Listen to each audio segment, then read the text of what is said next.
All Cermati Crew standby.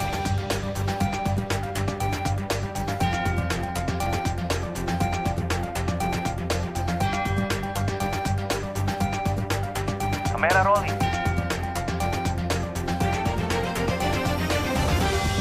In 5, 4, 3, 2, 1. Hai kawan pajak, jumpa lagi di podcast Cermati, cerita reformasi terkini bersama saya Malik Abdul Aziz.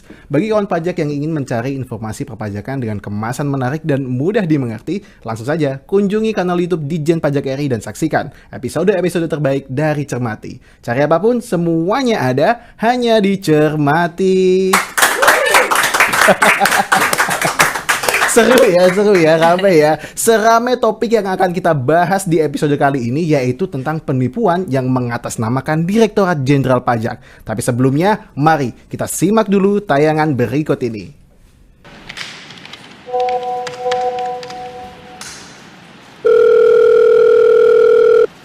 Halo, dengan saya Sarah. Apa benar ini dengan Bapak Robi? Terima kasih atas konfirmasinya ya Pak. Selanjutnya, apakah Bapak sudah menginstal aplikasi melalui link yang kami kirimkan?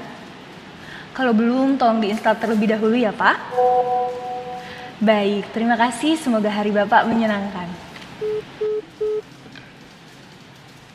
Kamu tahu apa yang barusan saya lakukan? Itu penipuan. Waspada penipuan. Konfirmasikan setiap pesan yang mengatasnamakan Direktorat Jenderal Pajak melalui KPP terdekat atau saluran komunikasi kami.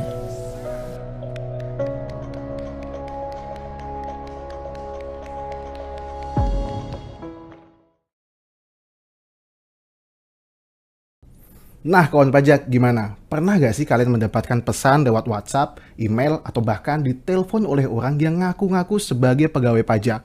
Mulai dari konfirmasi data, mengancam dengan denda, bahkan hingga menjanjikan percepatan pengembalian pajak secara instan. Hati-hati, mungkin itu adalah salah satu modus penipuan. Sekarang modusnya makin rapi, makin canggih, makin meyakinkan. Tapi tenang, hari ini kita kedatangan tamu spesial, Ibu Rosmauli, Direktur Penyuluhan Pelayanan dan Kehumasan yang baru di Direktorat Jenderal Pajak. Langsung saja kita sambut ya. Meski hujannya di luar, basahnya tetap di pipi. Penipuan ayo kita bongkar. Ini dia, Ibu Rosmauli. Izin pantun ya Bu, apa kabar Ibu hari ini? Kabar baik. Kabar baik. Senang Bu kami bisa kehadiran Ibu di tengah agenda yang padat. Bu, pertama kita ingin mengucapkan selamat dulu atas dilantiknya Ibu Rosma sebagai Direktur P2 Humas. Nah, gimana sih Bu perasaan Ibu waktu pertama kali dapat SK-nya tuh Bu? Terus terang nih. Terus terang Bu. Terus terang ya? Iya, terus terang Bu. Terang terus Bu. Sejujurnya Bu, gimana Bu? Sejujurnya pasti kaget ya. Ini surprising banget buat saya. Gak nyangka gitu ya, menjadi Direktur P2 Humas yang menjadi wajahnya DJP gitu. Berarti kan nantinya saya harus bisa menampilkan wajah DJP. Betul Bu, semua arah akan menuju ke Ibu Bu. Ibu kan sudah jadi PNS sejak 95 ya Bu. 30 tahun berkarir di DJP dan terakhir sebagai Kanwil DJP Bengkulu dan Lampung. Nah, dari berbagai banyak dudukan jabatan yang Ibu pernah pegang, yang paling berkesan di mana Bu? Yang paling berkesan? Paling berkesan Bu. Pastinya yang paling berkesan di Bengkulu dan Lampung lah ya. Ada apa di Bengkulu dan Lampung ini, ada apa Bu? Saya sudah mengangkat diri saya sebagai Duta Wisata Lampung. Oh, ada apa gitu. Di Lampung? Langsung hubungi Bu Rosma ya, mau ke Lampung ya. Ke Lampung itu adalah kali kedua saya. Oh, pertamanya Bu? Pertamanya waktu saya kuliah. Oh gitu. Jadi saya kaget gitu ya dengan kondisi Lampung yang sekarang. Beda banget tuh Bu. Beda banget. Jadi saya bersyukur juga sih saya bisa ke Lampung dengan SK. Jadi saya bisa tahu kondisi yang sebenarnya di Lampung. Jadi mungkin orang banyak juga yang nggak tahu ya, ternyata Lampung itu indah banget. Betul, gitu indah ya. banget Bu di sana Bu. Sangat indah gitu ya.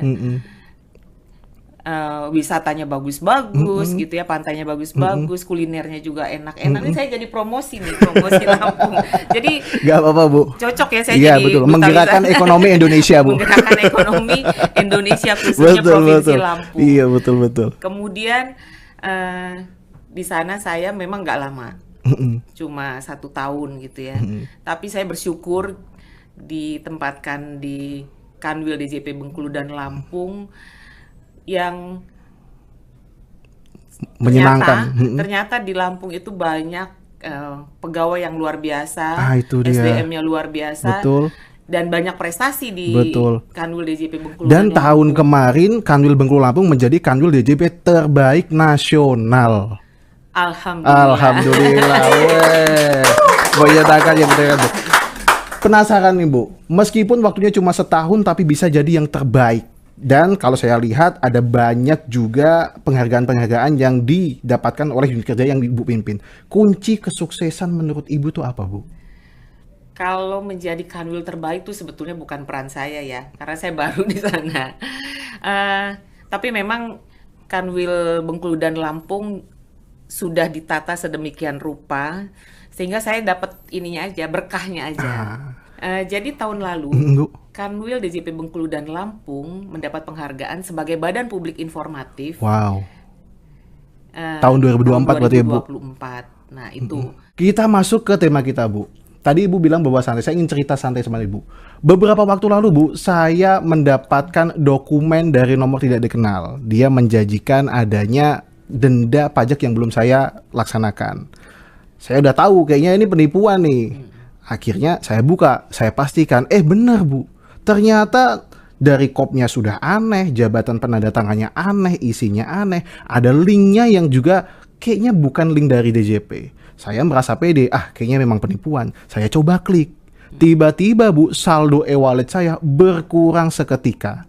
Nah, kemudian saya tanya ke AR di KPP saya berada. Ternyata benar, itu adalah modus penipuan. Saya ingin tanya ke Ibu, sebenarnya modus penipuan ini memang banyak terjadi seperti ini atau ada modus-modus lainnya sih, Bu? Ya, ini memang lagi hits lah ya, masalah penipuan ini ya. Tapi kamu bener banget sih, langsung konfirmasi ke AR kan ya. Betul, Bu. Cuma itu yang benernya, tapi banyak korban-korban penipuan itu banyak yang langsung percaya tuh. Nah iya, Bu, karena memang Langsung. sangat meyakinkan, Bu, datanya, Bu. Datanya sangat meyakinkan Betul. kan ya. Semuanya kayaknya sama gitu ya. Iya. Dari Nama, pejabatnya NPWP, gitu betul. kan, pejabat yang mengirimkan surat gitu ya. Nah, teman-teman semua, kawan pajak, apapun namanya yang berkaitan dengan pajak pasti sangat menarik. Kemudian yang kedua, karena ini temanya penipuan, sangat menakutkan kan. Nah iya, Bu. Jadinya langsung ditransfer. Iya. Kebanyakan begitu kan ya. Dan Kalau- baru sadar setelah dia transfer, Bu. Baru sadar. Baru setelah- sadar. Nah, yang betul kan tadi langsung konfirmasi gitu ya ke AR-nya ya, Bu. AR-nya. Kalau nggak, sebetulnya kan wajib pajak tuh punya AR gitu ya, masing-masing punya AR. Nah mungkin di bisa KPP, AR di KPP ya, Bu. di KPP tempat dia terdaftar. Makanya saya selalu bilang, ya memang wajib pajak harusnya punya hubungan yang baik nih dengan AR. Karena AR ini yang paling tahu kewajiban perpajakan dari wajib pajak tersebut. Apakah dia harus mengkonfirmasi, menjelaskan ada data-data, apakah dia harus bayar. Itu yang paling tahu tuh AR tuh. Termasuk modus-modus penipuan ya, Bu. Termasuk modus-modus penipuan. Karena nggak pernah sih, dari dulu nih saya udah puluhan tahun ya, ketentuan perpajakan itu nggak pernah tuh transfer ke Rekening langsung pribadi. ke pribadi. Oh iya, harus ada Kan kode harus billingnya ya, ada- bukannya ya, Bu? Ada kode billing dan bayarnya kan harus ke bank ya. Betul. Harus ke bank atau enggak mungkin yang pelosok-pelosok ke kantor pos gitu ya. Tapi nggak pernah sama sekali kita diperbolehkan menerima transferan dari wajib pajak. Pegawai pajak tuh nggak boleh. Itu adalah pelanggaran berat. Termasuk kalau ada modus yang dia menelpon dan mengancam segera transfer ke rekening saya, itu juga modus juga, Bu? Termasuk modus pastinya.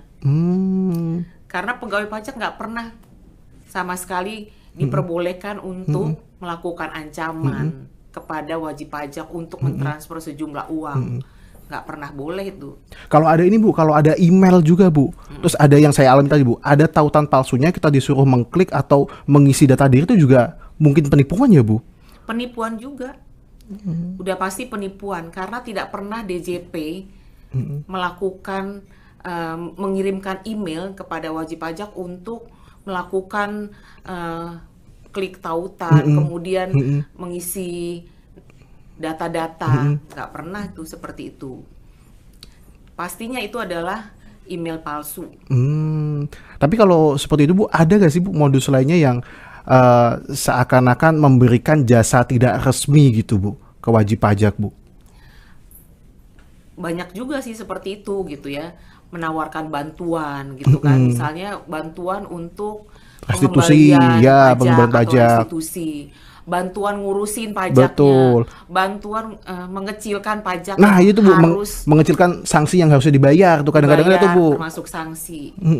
Itu merupakan pelanggaran bagi pegawai pajak dan itu udah pasti bukan pegawai pajak. Kalau ada yang seperti itu kan gampang salurannya. Gimana tuh Bu? Tinggal melaporkan. DJP kan banyak saluran pengaduan, ada 1.500, 200. Kering pajak. Ada kering pajak itu kan tadi. Kemudian ada email DJP. Sekarang sekarang medsos DJP sangat terbuka luas. Betul, bisa ya DM medsos juga ya Bu.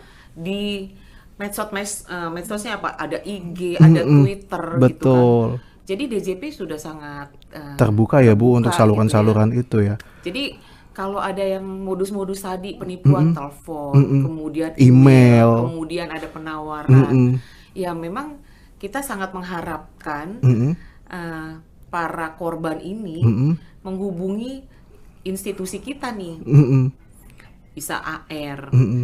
Ya memang wajib pajak minimal harus tahu. Betul, harus dekat dengan AR-nya ya Bu. Harus tahu siapa sih AR yang bertanggung jawab untuk sebagai pengampunya dia di situ, wajib pajak.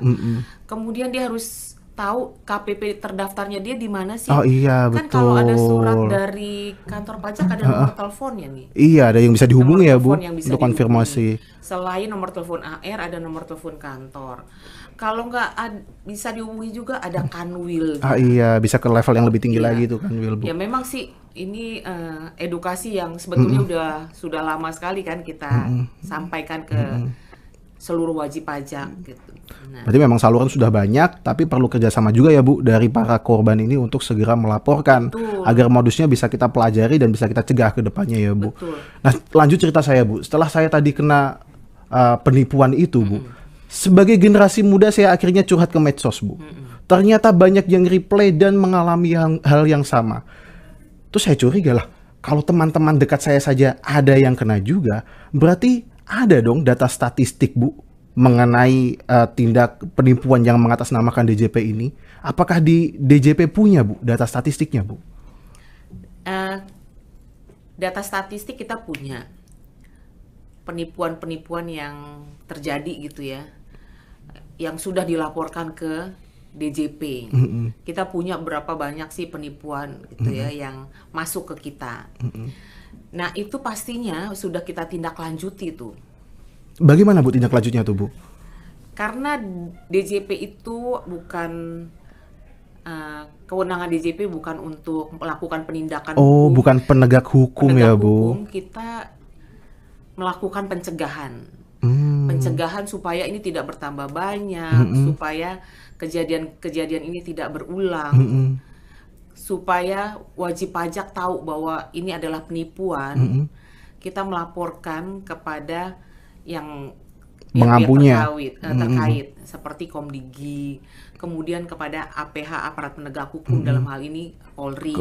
Nah itu selalu kita lakukan setiap kita mendapatkan laporan ada penipuan. Nah itu yang kita lakukan dan itu sangat intens gitu kita lakukan karena penipuannya memang terlalu banyak ya. Betul. Jadinya hampir setiap hari kita menerima laporan itu ya Bu. Menerima laporan dan kita laporkan kepada pihak terkait. Betul. Termasuk kolaborasi dengan Komdigi tadi ya Bu. Betul. Ada mungkin saluran-salurannya yang sudah disediakan juga untuk melaporkannya. Saluran-saluran yang kita pakai adalah aduan konten gitu ya. Kemudian aduan nomor ID. Banyak nomor-nomor yang sudah diblokir oleh Komdigi. Itu dia. Tapi kan sekarang memang mudah sekali ya. Nah itu Bu, Untuk mati satu tumbuh 1000 beli Bu. nomor udah diblokir, beli Nambah lagi. Jadi ya memang sebagai korban ataupun yang terancam harus rajin-rajin melaporkannya ya Bu, karena bersama-sama kan nanti pasti lebih Betul, besar dan lagi pelaku impact-nya. ini juga lebih jago lagi sih memang. Nah itu Bu. Jadi memang perlu kesadaran yang luar Tinggi biasa juga. sih dari masyarakat dan wajib pajak bahwa ya memang ini penipuan gitu loh. Dan pelakunya ya itu juga sih. Betul. Jadi kita tidak boleh abai ya Bu, apalagi yang mungkin di keluarga saya yang paling melek teknologi, kalau ibu saya, bapak saya, saudara saya mengalami hal yang serupa, tidak boleh abai ya Bu ya. Betul sekali. Tapi ya memang ini perlu kerjasama yang luar biasa nih dari tadi kan Mas Malik bilang kita tuh harus berantai gitu ya ke keluarga, ke ibu gitu. Ternyata edukasi yang dilakukan oleh DJP yang sudah lama dan bertahun-tahun ini masih terus terjadi. Jadi ya memang perlu kesadaran, kepedulian setiap pihak gitu. Dan sepertinya memang penipuan-penipuan ini tidak juga menyerang DJP saja, tapi instansi-instansi lain juga pun mengalami hal yang sama ya Bu. Berarti memang musuh bersama kita ya memang modus penipuan ini, bukan apapun itu yang bukan modusnya ya Bu. Nah kalau dari DJP sendiri Bu, ada gak sih Bu langkah-langkah yang sudah dilakukan untuk pencegahannya Bu?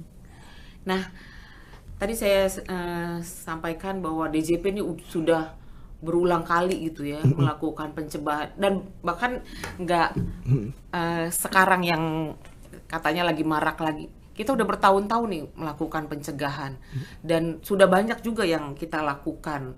Kita udah bikin banyak konten-konten gitu ya. Kita udah banyak bikin tulisan-tulisan. Hampir gitu ribuan kali ya Bu. Pengumuman setiap, kayaknya saya mendapatkan pengumuman dari DJP nih. Ini kan saya baru kan ya masuk ke kantor pusat di Direktorat Jenderal Pajak. Sebelumnya saya kan di KPP, di Kanwil gitu. Dan selalu tuh kantor pusat bikin pengumuman, kemudian KPP dan Kanwil men-share lagi ke seluruh wajib pajak terdaftar gitu ya. Udah banyak dilakukan, siaran pers gitu ya. Kita juga buat aturan-aturan. Itu udah banyak tuh kita lakukan untuk mencegah penipuan ini. Tapi ternyata masih terjadi juga. Betul, masih terjadi juga, dan rasanya juga kita perlu ngasih tips-tips nih Bu untuk para korban biar tidak menjadi korban selanjutnya Bu. Kadang-kadang korban ini seperti saya sebelumnya terlalu pede bahwa saya tidak mungkin bisa deh kena penipuan. Saya tuh melek teknologi, saya tahu aturannya. Kira-kira tipsnya apa Bu biar tidak ada korban yang berjatuhan lagi nih Bu? Oke, jadi Malik ya, tips-tips gitu ya, tips-tips supaya tidak terkena penipuan. Yang tadi Malik lakukan tuh udah betul gitu ya, menghubungi AR terkait. Tapi ini yang paling utama, tips yang paling utama adalah ketika kita lihat gitu ya, apalagi tadi saya bilang kan, kalau surat dari kantor pajak itu pastinya kan menakutkan gitu ya. Ya, tips pertama adalah ya jangan panik gitu ya. Betul. Jangan harus tenang. Panik, harus kemudian tenang, mencerna nih maksudnya apa sih gitu ya surat ini gitu ya. Karena itu adalah yang paling utama nih untuk mengatasi kepanikan karena dapat surat cinta itu dari pajak DJP gitu ya, itu harus Bu. bayar lagi ya.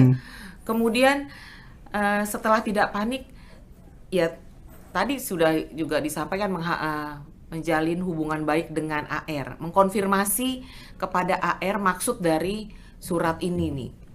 Karena yang paling tahu adalah AR kan. Betul, sebagai pengampunya ya Bu. Sebagai pengampu, AR yang paling tahu kewajiban perpajakan apa aja sih yang harus dipenuhi oleh wajib pajak. AR tuh yang paling tahu. Nah kalau ini Bu, kalau pesannya dia minta data pribadi atau keuangan Bu, dikasih gak Bu? Penipunya? Betul Bu. Ya pasti jangan dikasih. Nah itu. Karena kan setelah mengkonfirmasi, kita kan tahu bahwa ini penipuan. Yang paling pasti memang kita harus menjalin hubungan baik dengan AR, KPP gitu ya, supaya jelas gitu ya bahwa ini memang bukan dari kantor pajak gitu ya. Betul. Ya sekali lagi tadi, AR atau kantor pajak nggak pernah itu minta uang langsung ditransfer ke rekening pribadi. Betul. Dan karena kan harus bikin tadi ID billing. betul Bu, dan ada proses-prosesnya ya Bu. Dan ditransfernya tuh nggak pernah, maksudnya harus ke bank, nggak pernah itu di Ke salah satu oknumnya tuh nggak boleh ya Bu. nggak boleh sama sekali. Itu yang paling penting, nggak pernah bayar pajak itu ke orang pribadi, harus ke bank. Dan kalau ada ini Bu, ada link-link tertentu di pesannya tuh Bu. Kadang-kadang kita kepo Bu, apa sih ini linknya? Begitu diklik, ternyata kena. Nah, yang ketiga adalah jangan sampai kita membuka link yang mencurigakan. Nah itu Bu. Nah, karena sekali kita buka link ya udah pasti mungkin bisa jadi data-data pribadi kita tersedot gitu kan. Betul. Kalau nggak yakin gitu ya, apakah link ini dari DJP apa? Sekali lagi ya memang harus konfirmasi ke AR atau ke KPP terkait gitu. Sekarang kan memang banyak ya modus seperti itu ya, yang dikirim link gitu kan. Banyak juga tuh kejadian setelah dibuka ya memang saldonya data berkurang. pribadi dan account bank kita Berkurang. bisa terbuka dan berkurang. Nah kalau kita udah tahu nih Bu, udah fix, wah ini pasti penipuan. Apa yang harus kita lakukan lagi? Nah, yang harus dilakukan selanjutnya ketika ini penipuan dan sudah jadi korban Nah itu dipastikan Bu, ya, Bu. lapor ke aparat penegak hukum.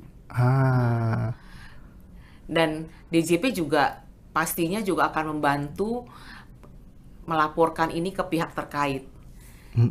Iya kan? Kalau teman-teman sudah menjadi korban, laporkan ke aparat hukum dan pastinya dilaporkan juga ke DJP supaya DJP sesuai dengan kewenangannya menindaklanjuti. Betul, kolaborasi dengan kementerian terkait ya Bu. Betul, Komdigi maupun aparat penegak hukum. Betul. Nah, itu kan secara aktif korbannya untuk menghindari penipuan Bu. Langkah-langkah DJP-nya sendiri Bu, apa yang sudah dilakukan DJP untuk bisa turut serta membantu mengurangi potensi penipuan yang mengatasnamakan dirinya Bu?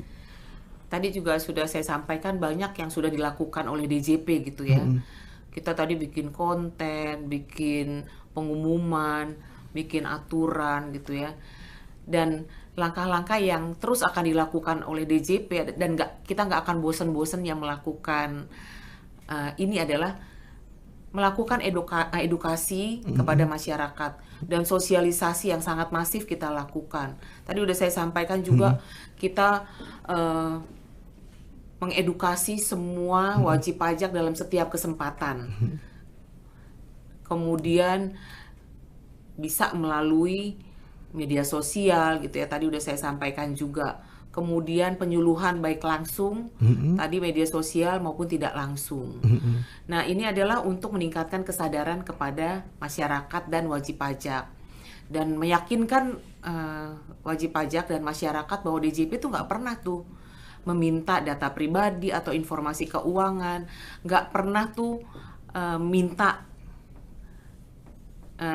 pembayaran pajak ditransfer ke rekening pribadi. Berarti langkah pertamanya itu ya Bu, edukasi dan sosialisasi secara masif. Betul. Ada lagi ya Bu langkah yang dilakukan selanjutnya Bu? Nah langkah yang selanjutnya tadi juga udah saya sampaikan, kita pastinya bekerja sama dengan instansi terkait seperti Komdigi untuk melakukan pemblokiran dan juga pelaporan akun atau nomor-nomor yang mencurigakan. Nah ini kerjasama ini sudah sangat baik dengan Komdigi. Komdigi ya Bu.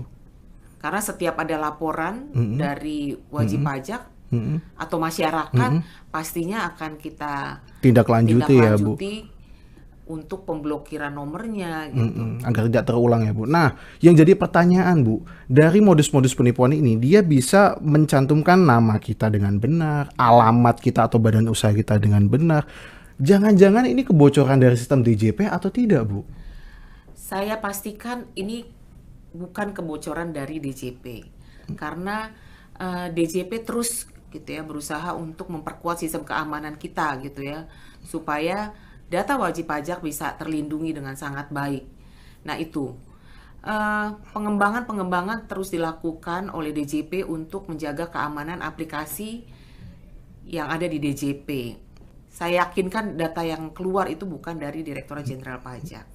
Baik. Berarti memang pengembangan sistem juga dijaga, langkah-langkah upaya pencegahan juga sudah ada. Nah, kerjasamanya juga nih Bu. Kalau jalan sendiri, saya rasa DJP terlalu banyak isunya, terlalu gede ya Bu, nasional. Kerjasamanya sendiri seperti apa Bu? Nah, ini akan kita tindak lanjuti laporan penipuan ini kepada aparat penegak hukum. Karena kita sangat yakin bahwa penipuan yang mengatasnamakan Direktorat Jenderal Pajak ini adalah merupakan tindak pidana yang harus ditindaklanjuti. Dan pastinya kalau pelaku ini bisa tertangkap, udah pasti akan kena tindak pidana sanksi yang pastinya berat juga ya Bu secara hukum. Nah, mungkin saya terlupa atau terlewat tadi Bu. Boleh dipastikan nggak Bu, saluran pengaduan resminya DJP itu mana saja Bu? Saluran resmi DJP sangat banyak, tadi juga udah saya sampaikan, antara lain tadi tuh kering pajak 1.500-200, kemudian email bisa juga disampaikan melalui email pengaduan@pajak.go.id. Kemudian bisa langsung ke kantor pajak. Ya paling nggak kalau hubungan dengan AR-nya baik, bisa langsung WA gitu ya. Kan gampang ya sekarang. Betul. WA atau telepon. Betul. Nah itu Bu, jangan panik gitu. Betul, jangan panik. Tenang dulu, salurannya sudah ada, sistemnya sudah dikembangkan, langkah pencegahan ada, berarti perlu sinerginya saja nih Bu ya, peran aktif dari masyarakat, dari mungkin korban. Nah, terakhir nih Bu, apa yang mungkin pesan yang bisa Ibu sampaikan untuk menekankan semua ini Bu, agar semua sistem yang kita bangun ini dari DJP berjalan dengan baik Bu? Silakan Bu Rosma. Baik, rasanya kita sudah membahas masalah penipuan ini tadi berapa puluh jam ya? Puluhan jam Bu. Puluhan jam. Baik, kawan pajak, sebagai penutup, kami ingin mengingatkan kembali bahwa masalah penipuan ini adalah masalah yang serius karena ya memang mengatasnamakan Direktorat Jenderal Pajak. Dan masalah ini bukan masalah Direktorat Jenderal Pajak semata, tapi ini adalah masalah kita bersama. Jadi memang sangat dibutuhkan peran aktif dari seluruh wajib pajak dan pastinya peran aktif dari Direktorat Jenderal Pajak. Jika kawan pajak ada yang mengalami penipuan, kami sangat mengharapkan kawan pajak bisa melaporkan secara aktif kepada Direktorat Jenderal Pajak dan kami berkomitmen untuk menindaklanjutinya. Karena komitmen kami adalah kami akan terus memberikan pelayanan yang terbaik kepada seluruh wajib pajak dan menjaga seluruh informasi yang disampaikan oleh wajib pajak dan dipercayakan kepada Direktorat Jenderal Pajak. Demikian kawan pajak yang baik. Dan tetap waspada ya Bu. Dan pastinya tetap waspada dan mencerna kembali apakah yang kawan pajak hadapi ini adalah betul-betul penipuan ataukah memang dari Direktorat Jenderal Pajak. Itu dia. Terima kasih Bu Rosma atas kehadirannya dan ceritanya yang sangat bermanfaat bagi kita semua. Sukses selalu untuk Bu Rosma dan juga DJP.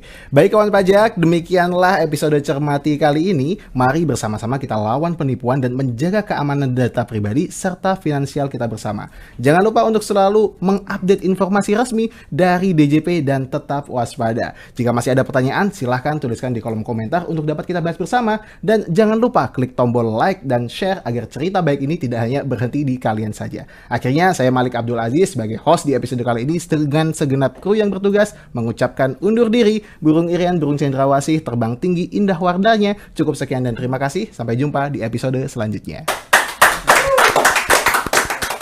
Yuk dengerin tentang reformasi perpajakan pada saat ini, dicermati agar tahu dan juga mengerti. Cermati cerita reformasi terkini, semuanya ada hanya dicermati.